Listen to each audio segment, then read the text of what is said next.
नमस्कार SR news India को आपण मानक स्वागत। एबे सरकार बेकारी युवक मानक पई कले बड़ घोषणा। बेकारी युवक मानकर सरकार दुख शुणिले आ ताको पई एमिति योजना आनिले मासको 5,000 रु 7,500 पर्यंत मासिक भत्ता। आसंतु पूरा खबर पर नजर पकेबा। बेरोजगार को भत्ता देबे सरकार। मासको मिलिबो 5,000 रु 7,550 टंका। मासको 5,000 टंका जुगाई दिया जिवो।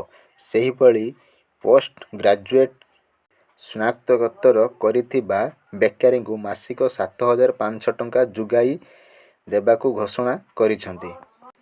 वर्तमान समस्त शिक्षित बा योग्य आशायी को नियुक्ति जुगाइबारे असमर्थ अछंती सरकार।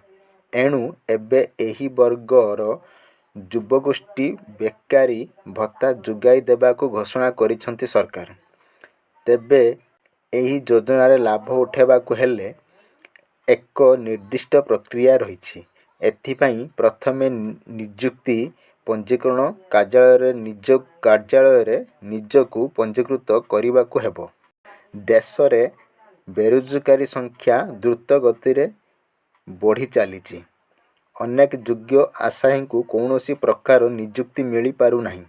यहाकू दृष्टि रे रखी सरकार सेमानकू सामाजिक सुरक्षा जुगाई देबाकू निश्चित करुछंती। भत्ता जुगाई सेमानक नियुक्ति खोजिबारे सहायता करुछंती सरकार।